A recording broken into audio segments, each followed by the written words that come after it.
Vamos a seguir con la clase de ventilación mecánica.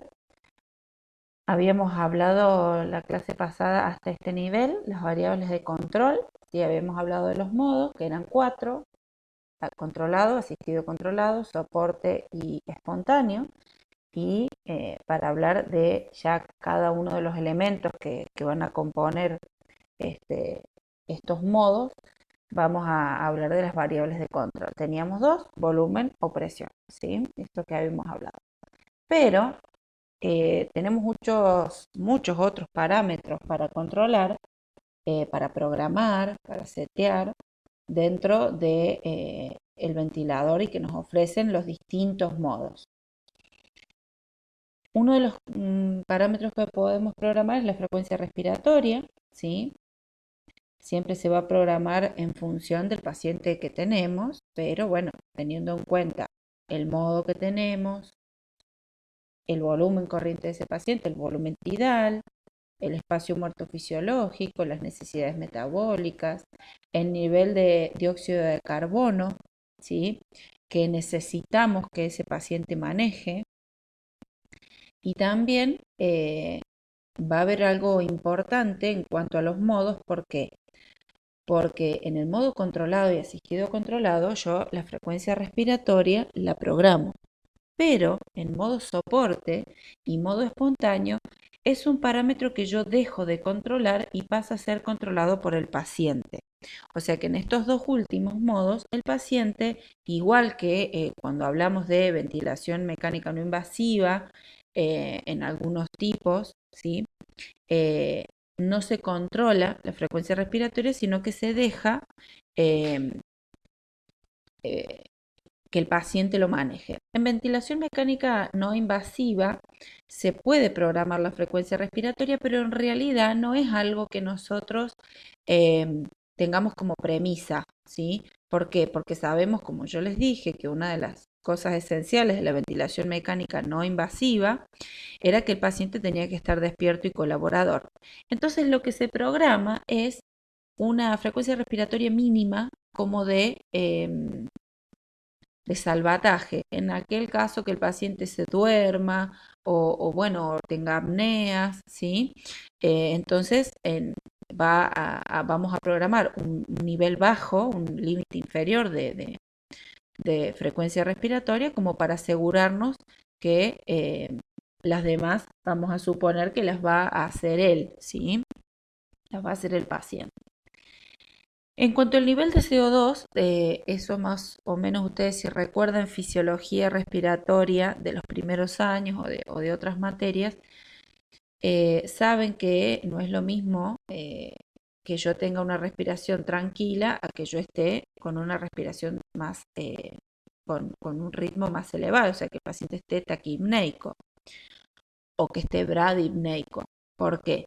Porque sabemos que esto influye directamente sobre el nivel de dióxido de carbono que el paciente va a tener. Cuando el paciente tenemos un paciente muy taquipneico, ¿sí?, por lo general los niveles de dióxido de carbono descienden, ¿sí?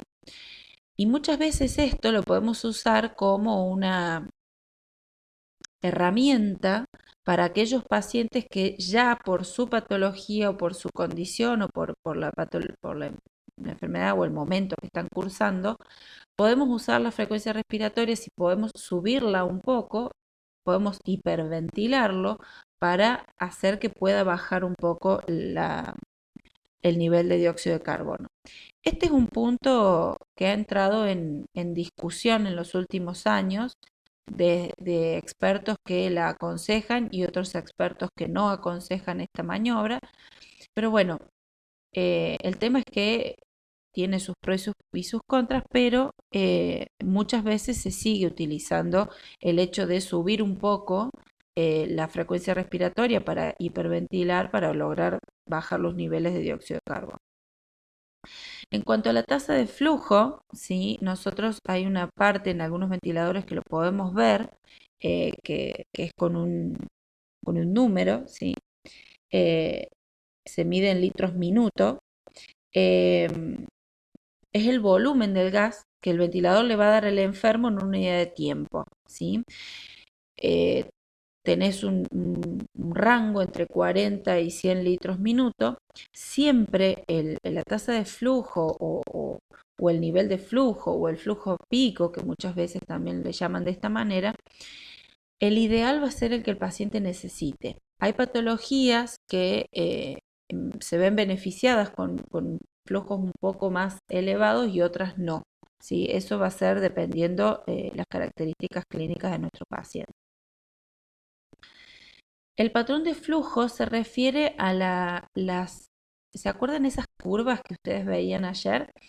Eh, que yo les mostré en el, en, cuando veíamos el simulacro del ventilador. Esas curvas que se ven se llaman patrones de flujo. Habíamos hablado de tres importantes que teníamos: la de presión, presión en la vía aérea o curva de presión, la de curva de flujo y la curva de volumen. Las formas de estas curvas van a depender si estamos en una variable de control de presión o de volumen. Van a tener algunos cambios y en algunos modos voy a poder tener más o dos o más patrones de flujo. Tenemos cuatro tipos de patrones de flujo, o sea, las formas de estas curvas, que es el acelerado, ¿sí? El desacelerado, la cuadrática y la sinusoidal. La sinusoidal ha entrado como en desuso y en realidad en donde solamente la vemos es cuando tenemos el modo espontáneo por CPAP, ¿sí? Que es uno de los más parecidos eh, a la respiración espontánea, ¿sí? Obviamente también está relacionado con la tasa de flujo que vayamos a tener, pero también tiene que ver con la variable de control que usemos. El tiempo inspiratorio lo podemos programar muchas veces en varios ventiladores, igual que la relación IE. Están íntimamente relacionados, entonces cuando yo cambio uno, el otro se modifica, sí o sí. En algunos ventiladores lo puedo cambiar directamente y en otros ventiladores tengo que hacerlo indirectamente. Estos dos están directamente relacionados con la frecuencia respiratoria, así que muchas veces cuando yo voy a tocar alguno de estos tres, puede que sufran cambios en los otros dos, ¿sí? Siempre habla de tiempo, entonces va a hablar de cuánto tiempo yo quiero que dure, ¿sí? El tiempo en el que yo le voy a dar al enfermo el volumen o la presión, ¿sí? Porque ahí dice el volumen corriente, pero en realidad puede ser el volumen o la presión que yo necesito o que yo programe en cuánto tiempo le va a durar esta inspiración. Nosotros sabemos que una relación IE normal siempre es 1-2, o sea que nosotros normalmente en respiración espontánea inspiramos en 1 segundo y expiramos en 2. Partiendo de esta relación normal es que nosotros vamos a aplicar, ¿sí?, el tiempo inspiratorio o la relación IE como otra herramienta más para afrontar diferentes adversidades que se nos crucen con las patologías que tenemos. Por ejemplo, si yo pienso en un paciente asmático, que ya habíamos hablado del autopip, habíamos hablado del atrapamiento aéreo, es un paciente que sabemos que el asmático le cuesta sacar el aire más que entrarlo, ¿sí? Y esto lo tienen que relacionar con el concepto de hiperinflación dinámica o hiperinsuflación dinámica que habíamos visto.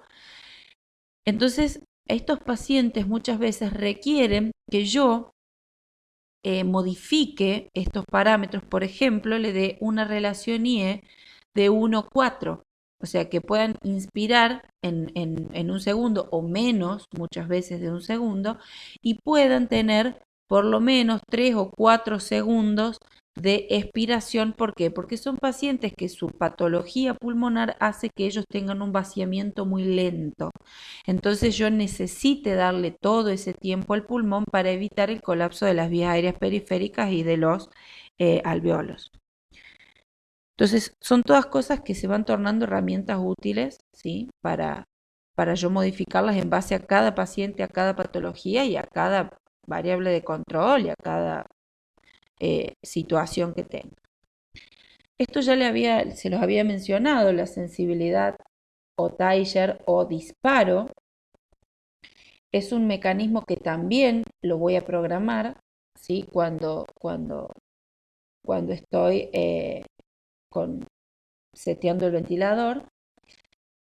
Y esto lo que tiene es que es un mecanismo con el que el ventilador se puede dar cuenta si el paciente hace o no un esfuerzo inspiratorio, ¿sí? Y ustedes dicen, ¿cómo el aparato puede darse cuenta? En la sensibilidad de Tiger o disparo se puede realizar mediante flujo o mediante presión, ¿sí? Yo la puedo programar mediante flujo o presión. ¿Y qué es lo que va a pasar? Se los explico así muy fácil. ¿Qué es lo que entiende el ventilador? Lo que el ventilador entiende es que yo voy a programar dentro de todos los parámetros que yo programo el volumen corriente o la presión y espero un volumen determinado, hoy programo frecuencia, etcétera, etcétera, etcétera. Yo lo que voy a programar es un número de flujo, por ejemplo, voy a programar un, sí, bien digo, 1 litro de flujo, o voy a programar menos 1 centímetro de agua. ¿Qué va a pasar? El paciente, cuando haga su esfuerzo inspiratorio, este esfuerzo va a tener que ser el suficiente como para robar flujo del circuito, de las mangueras, ¿sí? de la manguera inspiratoria, sobre todo, es donde más va a robar. Va a robar del circuito 1 litro, ¿sí? O de flujo, o va a robar menos 1 centímetro de agua, ¿sí? De presión, ¿sí? Ese robo es el que el ventilador va a censar y va a decir, el paciente está iniciando entonces su propia respiración, entonces yo lo voy asistiendo. Acá hay algo muy, muy particular. Cuando el paciente está absolutamente sedado o bloqueado neuromuscularmente con drogas para tal fin, la sensibilidad siempre va a tener que ser absolutamente lo más sensible, por decirlo de alguna forma, posible. Va a tener que ser una sensibilidad súper bajita, tanto en flujo, en presión, como yo elija ponerla, porque en realidad no voy a estar usando este parámetro. ¿Por qué? Porque el ventilador va a controlar, depende de la frecuencia respiratoria, depende del volumen, depende de la presión, va a controlar absolutamente todo y no va a esperar y no va a censar ningún esfuerzo del paciente.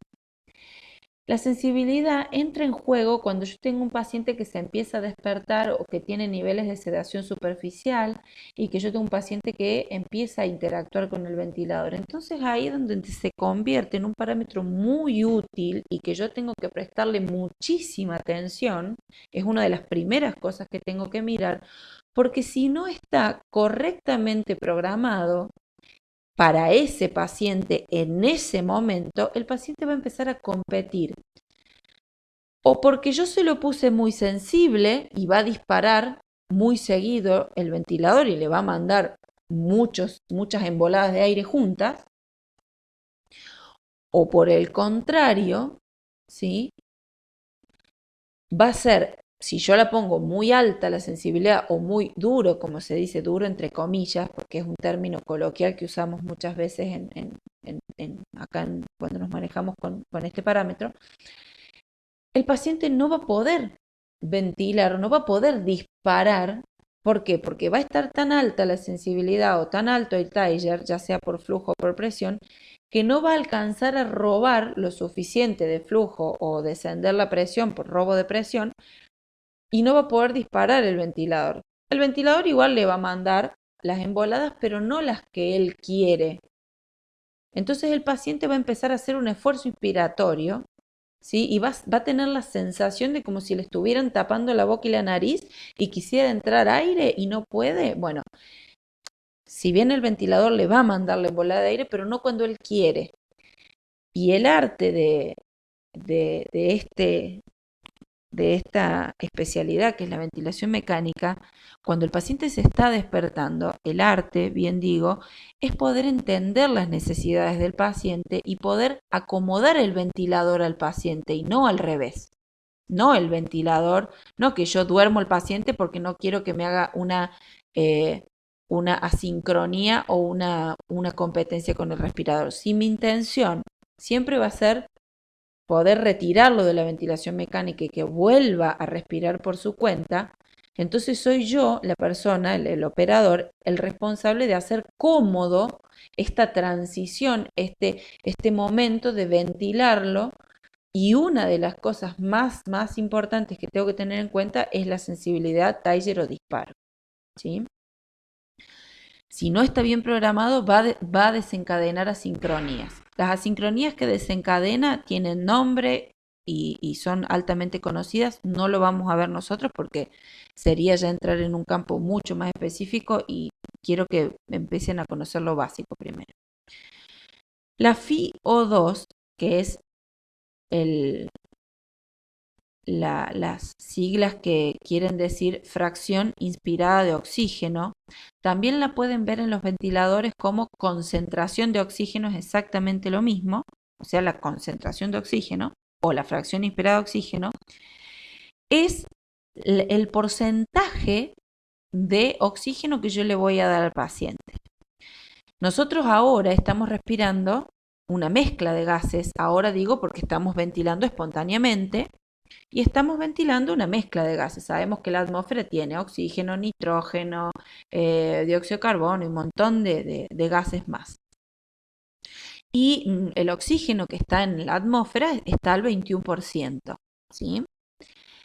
Yo tengo la capacidad en ventilación mecánica de cómo, ¿se acuerdan? Veíamos cómo estaba enchufado la manguera de oxígeno en la parte trasera del ventilador y si bien el ventilador que les mostré ayer no tenía la otra manguera de aire comprimido, sino que tomaba el aire ambiente, la mayoría de los respiradores, de los ventiladores que tenemos, un poquito de modelos más antiguos, tienen también la manguera de aire comprimido. Y lo que hacen es cuando toman el aire comprimido y toman oxígeno. Y el aparato tiene la capacidad dentro de tener un mezclador de gases. ¿Sí? Ya lo vamos a ver en un ratito. En base a lo que yo elija, qué porcentaje le quiero llevar de oxígeno, es cómo mezcla los gases y cómo se lo va a entregar al paciente. Yo tengo la capacidad de entregarle el oxígeno el 21% hasta el 100%. O sea, yo tengo la capacidad en ventilación mecánica de darle oxígeno puro al paciente. ¿Sí? Por supuesto que ustedes saben que el oxígeno puro es tóxico, pero cuando yo tengo una patología determinada o en algunos momentos, está totalmente justificado que yo pueda tener esta opción de darle oxígeno al 100% al paciente. Porque obviamente habla de su criticidad y habla de su patología, ¿sí?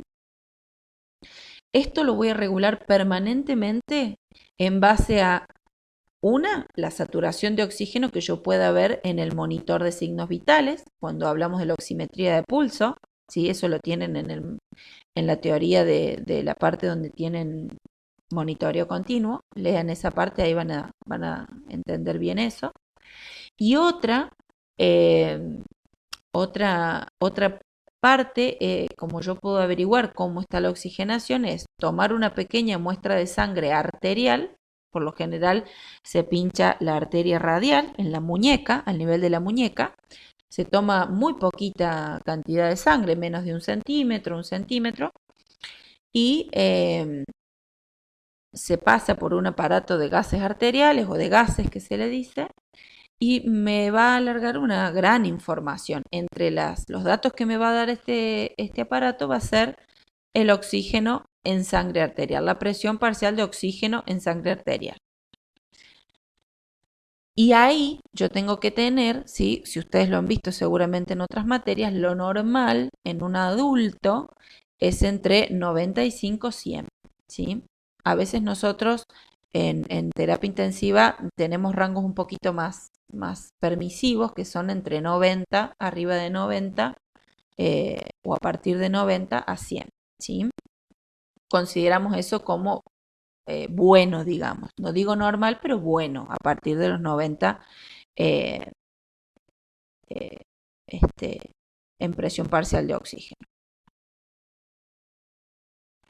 Bueno, esto ya lo hemos hablado varias veces, es otra herramienta que yo programo y que hace las veces de ser la gran, digamos, la gran actuación o la gran estrella en la ventilación mecánica, que es la PIP, ¿sí? La presión positiva al final de la expiración, que yo les había dicho que se usaba para que el alveolo no colapsara, para mantenerlos siempre abiertos, ¿sí? Entonces yo lo hacía para mantener una cierta presión en las vías aéreas. ¿Para qué? Para yo también poder abrir alvéolos colapsados y así tener mayor cantidad de disponible, mayor cantidad de membrana alveolar o de estos alvéolos disponibles para el intercambio gaseoso. Entonces, la PIP también tiene muchos beneficios. El primero es mejorar la oxigenación. ¿Por qué? Y porque recluta alvéolos, abre alvéolos, insufla alvéolos, evita que se cierren. Entonces yo tengo más alvéolos disponibles que pueden hacer el intercambio gaseoso. Obviamente esto se repercute en todos los niveles. ¿Por qué? Porque subo la presión parcial de oxígeno en sangre arterial, vamos a ver que el paciente mejora la saturación, y obviamente nos ayuda a combatir las hipoxemias de todos los niveles, sobre todo la hipoxemia grave, que es la que tiene el paciente crítico, y por ende, al mejorar esto, mejoran los metabolismos y el paciente también disminuye el trabajo inspiratorio, disminuye esta crisis que se genera por tener poco oxígeno disponible en todo el organismo. Por supuesto que mal utilizada también puede perjudicar y mucho. Si yo tengo niveles de PIB demasiado altos o no buenos, o no, a veces el alto o bajo depende de cada paciente o cada patología, pero si yo no tengo niveles de PIB adecuados, vamos a decirlo de esta manera, puedo originar, ¿sí?, lesión, puede originar algunos efectos adversos que no necesito.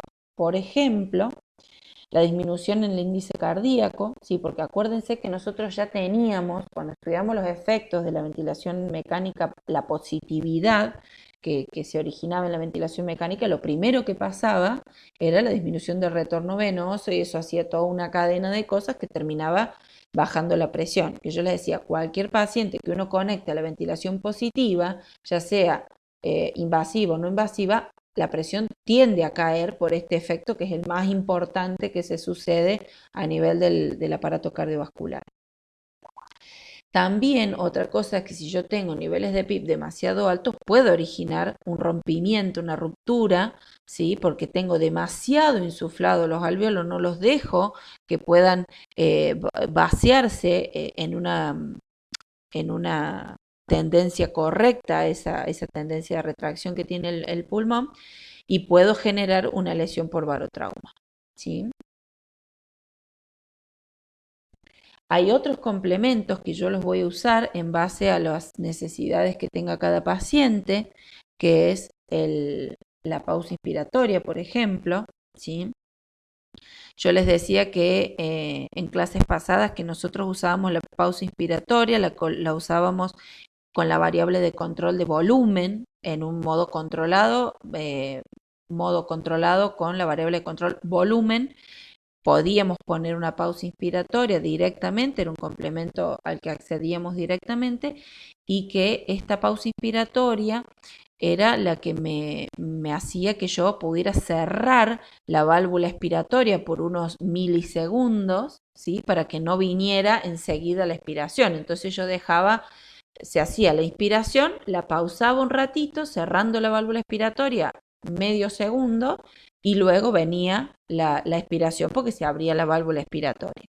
Pero ese medio segundo que yo hice esa pausa cuando ya terminé de inspirar, me permitía que poder distribuir el gas en todos los niveles del pulmón, y cuando yo llegaba al final de esa pausa llegaba a flujo cero. Entonces en el ventilador podía observar la presión meseta o la presión plató, que era la que me decía verdaderamente en qué condiciones se encontraba, de complacencia se encontraba ese pulmón, ¿sí? Entonces, la podía usar como una estrategia, como una herramienta para muchas patologías que tenían problemas de oxigenación también, porque el hecho de hacer la inspiración, cerrar la válvula expiratoria, o sea, darle una pausa, dejar que se distribuya todo el gas, permitir que se terminen de abrir todo y se terminen de llenar todos los alvéolos en los distintos niveles del pulmón, también me originaba una mejora en la oxigenación, porque obviamente, más allá de decirme a mí qué presión meseta tenía, también yo estaba abriendo o insuflaba mejor aquellos alvéolos que quizás en una inspiración y expiración sin pausa no lograban insuflarse del todo. Entonces también tenía un efecto directo, más allá de darme las presiones, de mejorar la oxigenación. Si yo no la uso correctamente, también puedo originar daño, porque si yo uso una pausa inspiratoria demasiado larga, puedo lesionar alvéolos que ya estén con mala, con mala resistencia o con mala, digamos que estén demasiado insuflados, o cuando hay hiperinsuflación dinámica, porque yo aumento la presión intratorácica con la pausa inspiratoria. Acuérdense siempre que las presiones, como lo estudiamos al principio, se van traduciendo a las distintas estructuras, se van reflejando en las distintas estructuras. Bien, otro de los componentes que solemos usar, que se pueden usar para algún tipo de patología o para algún tipo de ventilación, es el suspiro. Yo puedo programar que cada tantos ciclos respiratorios el paciente tenga un suspiro. Nosotros naturalmente, en la ventilación espontánea, sin darnos cuenta, hacemos suspiros, ¿sí? Sobre todo cuando estamos mucho tiempo con una respiración muy basal o una respiración muy tranquila. Por lo general hacemos suspiros, algunos nos damos cuenta, otros no, pero estos nos ayudan a aumentar la presión adentro del pulmón y a reclutar algunos alvéolos que quizás no llegaron a llenarse. Bueno, en la ventilación mecánica tengo la posibilidad de hacer esto, de poner un suspiro. Lo que pasa es que hay que tener mucho cuidado porque incrementa, o sea, tenemos que saber que en ese suspiro le voy a estar aumentando bastantes mililitros al volumen que yo le seteé. Entonces tengo que tener ese presente esto, y tengo que saber qué complacencia tiene ese sistema para no pasarme y no romper nada, o sea, no hacer un volutrauma, un barotrauma, y también a darle intervalos regulares. Entonces, saber qué consecuencias negativas pueden tener, y en base a ese, conocer ese paciente, bueno, saber si los puedo usar o no, si me van a servir o no. ¿Qué es lo que voy a monitorizar? Y voy a monitorizar muchas cosas, ¿sí? En ventilación mecánica, ustedes vieron ayer en la clase, pudimos ver el tema pudimos ver cuando vieron el ventilador, todo lo que la pantalla de un ventilador te mostraba. Entonces te da una monitorización muy amplia, ¿sí? Y mientras más nuevos son, más información y más cálculos automáticos hacen, y para que vos puedas tomar todos esos números, leer esas curvas e interpretar qué está pasando dentro de ese sistema, ¿sí? Uno de los componentes que se monitorizan permanentemente es el volumen, ¿sí? Tenemos la capacidad de tener en la mayoría se puede ver el volumen corriente, tanto el inspirado como el expirado. ¿Por qué? Porque voy a ver si está llegando lo que yo le mandé y si sale lo que tiene que salir o se queda atrapado mucha cantidad de volumen. Eh, porque o el paciente está haciendo atrapamiento aéreo, y si el paciente no está haciendo atrapamiento aéreo, tengo que pensar que hay un problema en la máquina o en los circuitos del ventilador. O las mangueras están pinchadas en algún lado y está escapando aire por esas mangueras y hay una fuga, y el volumen compresible, ese volumen que queda en las mangueras después de la PSNI, eh, no está siendo el indicado, porque recuerden que el volumen compresible, que es ese volumen que queda en las mangueras del ventilador antes de llegar al paciente, está totalmente calculado por parte del aparato para poder hacer los cálculos exactos de cuánto le va a mandar el paciente, dependiendo de lo que yo le programe, pero el aparato lo tiene que calcular ese volumen. Entonces, puede haber una fuga, puede haber alguno de los elementos que no esté funcionando bien. Si yo tengo un paciente en ventilación mecánica no invasiva, puede pasar que la máscara no esté bien sellada, que haya una parte de la máscara que no quede bien adherida al rostro y pueda estar fugando por ahí. Puede ser que esté pinchada una manguera, puede ser que yo tenga algún accesorio, como por ejemplo un filtro, un sistema de aspiración cerrado, bueno, un montón de cosas que se pueden poner ahí en, en ese circuito que me puede estar fugando. Entonces, tengo que ver de dónde viene el problema, ¿sí? Si yo no tengo los volúmenes que yo programé. Puedo monitorizar, eso ya se los mostré cuando vimos la clase de ventilador, la presión pico, ¿sí? La presión meseta o plató. Si yo podía poner una pausa inspiratoria, podía ver la presión peseta o plató, meseta o plató, perdón, podía ver la PIP, podía ver si había autopip o no. Eh, la PIC o pico, ya lo saben, es la presión máxima que se alcanza en la inspiración, eh, o sea, cuando entra todo el flujo de gas en la vía aérea. Es la sumatoria de todas las presiones al final de la inspiración. La meseta o la presión meseta o plató es la que se alcanza al final de la expiración después de una pausa inspiratoria. Puede ser la menor es de 0,25 milisegundos o 0,50 o 0,75 o un segundo, que es un montón, un segundo de pausa inspiratoria. Por lo general siempre usamos 0,25 o 0,50. Eh, y siempre tengan en cuenta esto, que siempre es la que refleja cómo se está comportando la presión dentro de los alveolos, cómo se está comportando la presión alveolar, porque es aquella que refleja que yo ya llené todos los alveolos que tengo disponibles y entonces tengo flujo cero y ahí puedo leer cómo están la presión en todos los alveolos. La presión positiva, la presión al final de la expiración, ¿sí? Cuando, eh, el, cuando yo termino de expirar, ¿sí? ¿Qué, qué presión positiva me queda luego de la expiración, ¿sí?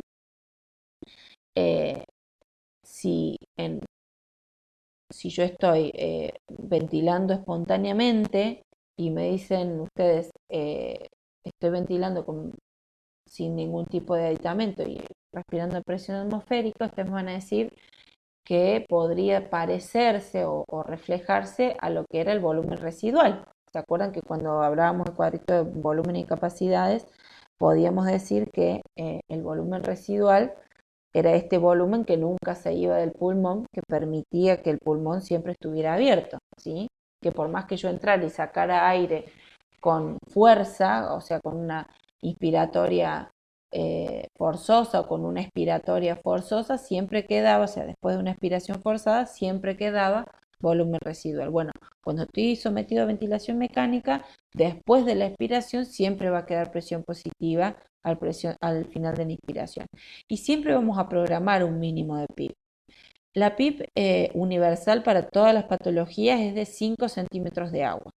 Cuando yo ya tengo patologías que los pulmones tienen una tendencia al colapso, voy subiendo la PIB y el paciente con este tipo de patología se ve beneficiado, pero tengo que tener muchísimo cuidado, ¿sí? Para usar la PIB.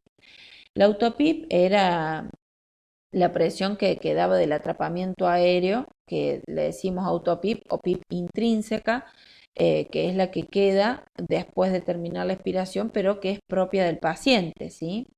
Porque la PIP extrínseca es la PIP que yo le pongo, ¿sí? La que les decía recién, la de los 5 centímetros de agua. Si yo sumo las dos, cuando yo tengo autopip y sumo las dos, voy a tener lo que se llama la PIP total, ¿sí? En el ciclo ventilatorio voy a tener tres fases, ¿sí? Eh, Voy a tener la fase de insuflación, de meseta y de deflación. Siempre para generarlas, el aparato va a tratar de funcionar de acuerdo a lo que yo voy programando. Por ejemplo, la insuflación es lo que yo más, eh, por lo que yo más trabajo directamente, porque yo todos los parámetros que programo los programo en la fase inspiratoria, porque siempre en la deflación siempre quiero que sea pasiva.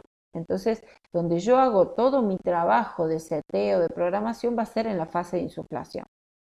El aparato ahí va a generar una presión positiva, por supuesto, sobre un volumen de gas, lo va a hacer que ese gas pueda moverse, pueda ingresar al pulmón a un volumen ideal determinado, obviamente eh, por el beneficio de la diferencia de gradiente de presión, y siempre llegando al máximo con una presión pico, o presión de insuflación o presión pico, que va a ser la sumatoria de todas estas presiones cuando termino la inspiración. La fase de meseta es cuando yo llego a terminar la inspiración antes de que venga la expiración, ¿sí? Es cuando yo ya hago flujo cero, ¿sí? Cuando yo ya no puedo meter más gas adentro del pulmón, ¿sí? Por supuesto, si yo quiero ver esta meseta, tengo que programar la pausa inspiratoria, ¿sí? Entonces cierro la válvula, o sea, programando una pausa, yo genero por un tiempo determinado, por esos milisegundos, el cierre de la válvula expiratoria. Entonces, ahí es donde yo puedo ver la presión meseta, la presión pausa, la presión plató, correlacionarla con lo que está pasando en la presión alveolar, ¿sí? Generar esta distribución del gas, generar mayor apertura de todos los alvéolos, y siempre la presión que a mí me devuelve, el número de presión meseta o de plató que a mí me devuelvo, que yo pueda ver en el monitor del ventilador, me va a estar diciendo qué distensibilidad o compliance pulmonar va a tener ese paciente. Si yo tengo presiones meseta por encima de 30, ¿sí? Voy a estar hablando de un pulmón poco complaciente, ¿sí? Porque voy a tener una pico de una meseta o una plató de 30 a 35, voy a estar hablando de un pulmón poco complaciente, ¿sí? Que es lo que sucede muchas veces eh, en los pacientes con distrés respiratorio. La presión meseta es muy alta porque el pulmón es muy poco complaciente y se acerca muchísimo a la presión pico. Entonces yo tengo una pico de 35 y una plató de 32. Entonces cuando estas dos presiones se juntan demasiado en niveles superiores, lo que me quiere decir el aparato es que yo tengo un sistema pulmonar muy poco complaciente. tengo muy poca distensibilidad pulmonar. Entonces es una gran información. Y obviamente la deflación es el periodo de vaciamiento del pulmón, tiene que ser pasivo, la máquina no tiene que influenciar para nada. Yo muchas veces les digo que influencio indirectamente sobre la expiración y es porque yo tengo otros parámetros que se llaman sensibilidad expiratoria, algunos lo llaman sensibilidad expiratoria y otros tienen para otros ventiladores o para otras empresas, por una cuestión de comercio, tienen otros nombres, pero en realidad lo que yo estoy haciendo es acortar, ¿sí?, en porcentaje eh, cuándo va a ser cuánto voy a acortar un poco eh, el fin de la expiración en realidad, de la inspiración, ¿sí? Entonces voy a achicar los tiempos para que comience la nueva inspiración, pero en realidad eso lo hago siempre, no es algo que yo pueda trabajar sobre la expiración, sino es que lo hago manejando la inspiración a través de un porcentaje e indirectamente eso me va a manejar la expiración. Obviamente va a corresponder a qué sistema elástico tenga todo mi pulmón, mi tórax, o sea, va a depender de toda esa elastancia y de todas esas fuerzas de impedancia que tiene el sistema respiratorio, cómo va a ser esta retracción cuando venga la expiración. Acá les habla obviamente de que para mantenerlo insuflado siempre va a poner una presión positiva al final de la expiración para que no pierda todo el flujo y para que quede abierto. Bien, para ir conociendo un poquito, nosotros ya vimos esto en otras clases, pero para tener en cuenta, cuando nosotros hablamos de las curvas, esto es un patrón de flujo cuadrático, ¿sí? ¿Ven? O cuadrada. Una onda de flujo o patrón de flujo cuadrada, ¿sí? La curva de flujo o volumen también es una curva que tiene la directriz de flujo por tiempo, ¿sí? Entonces, todo esto desde que inicia, ¿sí?, desde que inicia hasta que llega, ¿sí?, antes de la pausa, es el periodo que les decía yo de la insuflación, ¿sí? Entonces va a tener una forma de dispararse, que en este momento acá el paciente no está haciendo nada, acá dispara el ventilador porque parte de la línea cero, dispara, ofrece un volumen a un flujo constante, por eso es cuadrática, le ofrece siempre el mismo nivel de flujo, llega a un pico, que es toda la presión que puede llegar en toda la vía aérea, en todo el sistema, ¿sí?, siempre a un flujo constante, y el área bajo la curva va a ser el área que me va a estar determinando la inspiración, o sea, todo el volumen corriente que yo le quiero programar al paciente. Luego, si yo lo programo, va a venir una pausa inspiratoria, porque esto puede no estar, porque si yo no se lo programo en volumen no está, pero en este caso este gráfico lo muestra. Sobreviene una pausa inspiratoria, supongamos que esta pausa inspiratoria dura 0,50 segundos, o sea, medio segundo, y luego se abre la válvula expiratoria y sobreviene el proceso de deflación o de expiración, ¿sí? Bien, es cómo se representa cada momento en una curva, y cómo yo, cuando tenga una curva de flujo, ¿sí?, pueda ver, por ejemplo, esta que es cuadrática, porque es cuadrática la curva de flujo en ¿por qué es cuadrática la curva de flujo en estas directrices que son las directrices que me marcan el flujo? ¿Por qué? Porque yo programé un volumen corriente a un flujo constante, entonces esta forma me va a indicar que en la curva de flujo la onda es cuadrática, quiere decir que es cuadrática porque el flujo es constante.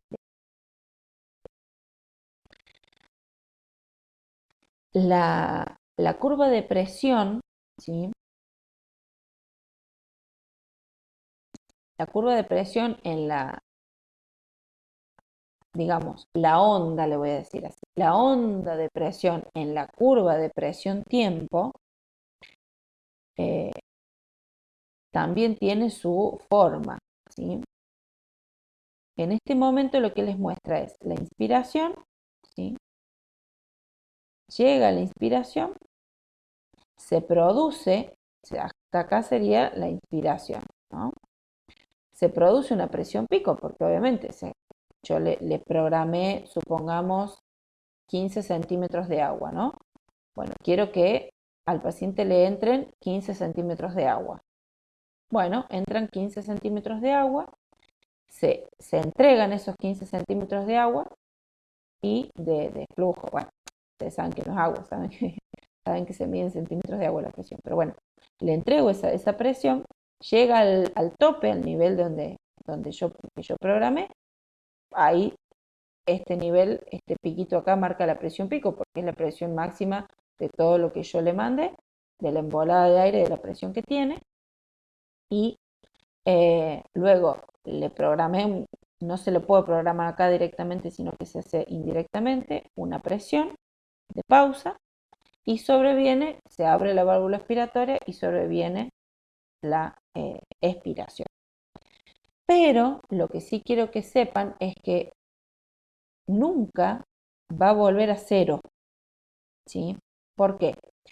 Porque yo tengo programados siempre 5 centímetros eh, de agua de PIB en todos los pacientes.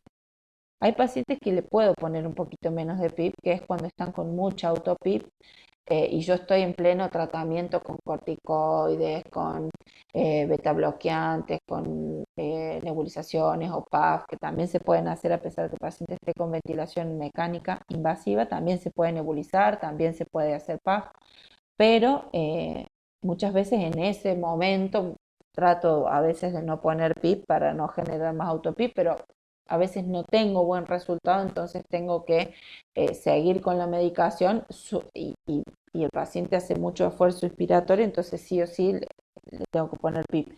Es casi nulo el paciente que no tiene PIP, pero bueno, depende del momento en el que esté, ¿no? Pero llega a este nivel que yo siempre voy a estar con este nivel de PIB. Si siempre voy a tener ese nivel de 5 centímetros de agua.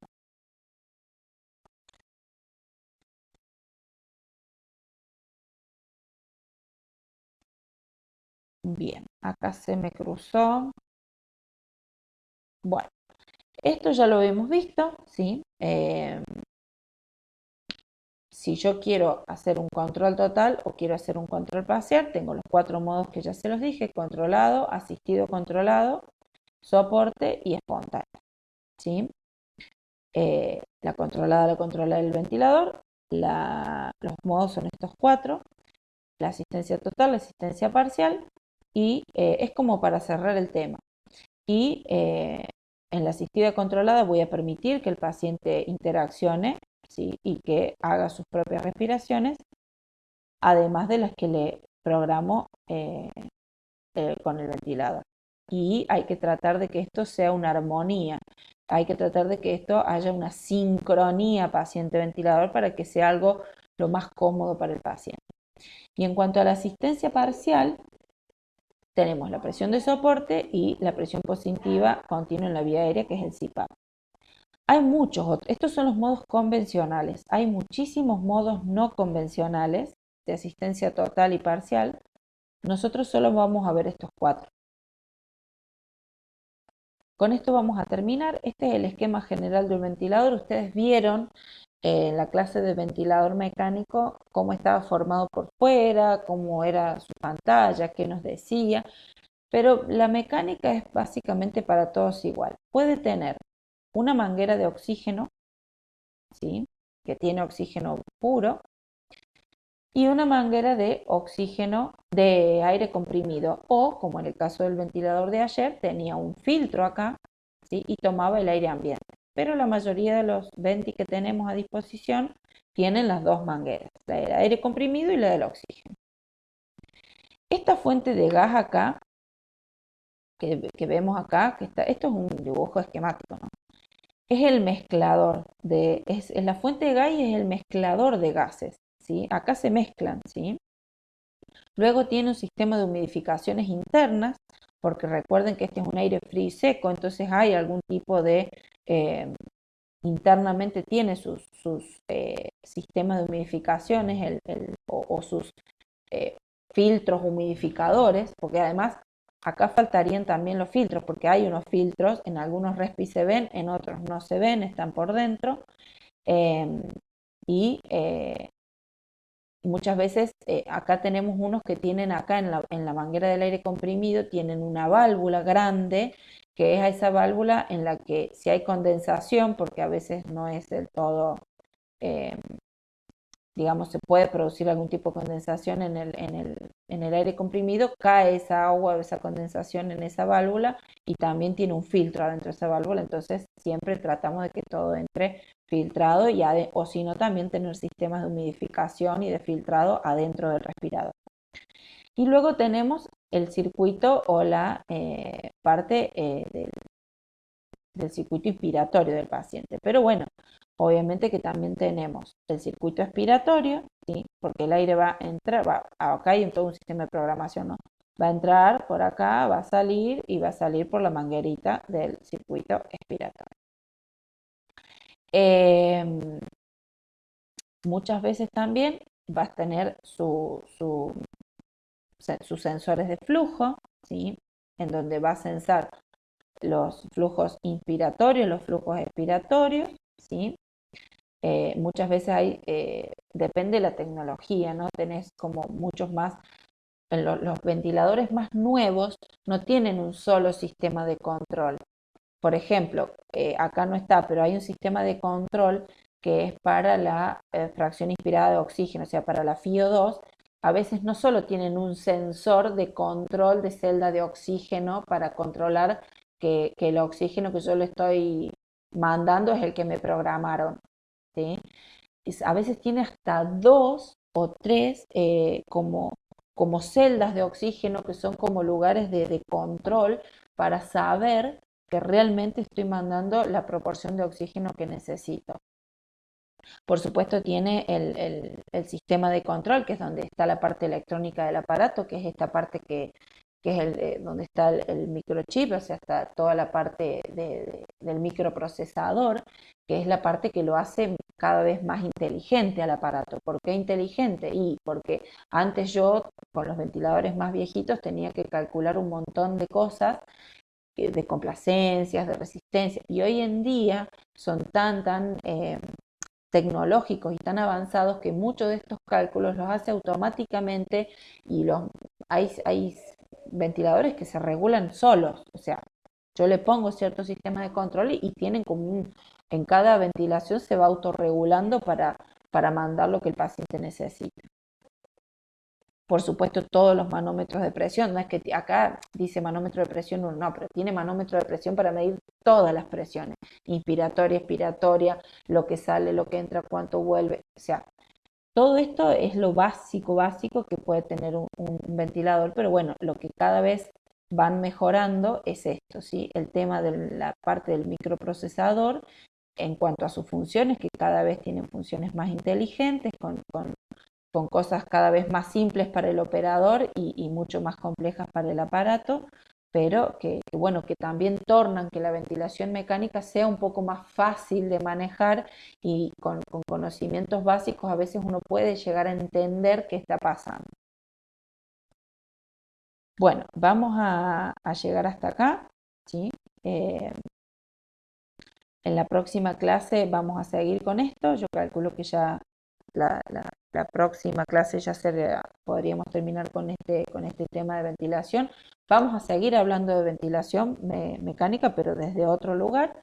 Y bueno, los espero y bueno, ya les voy a pasar el apunte y tienen que leer, ¿sí? Tienen que leer, ver la clase, leer, porque la verdad que este es un tema complejo, no es fácil de entender, es absolutamente nuevo y es un tema de especialidad y yo les estoy presentando lo básico para que conozcan como por encima, ¿sí? De qué se trata todo esto. ¿Mm? Bueno, un saludo, nos vemos en la próxima clase.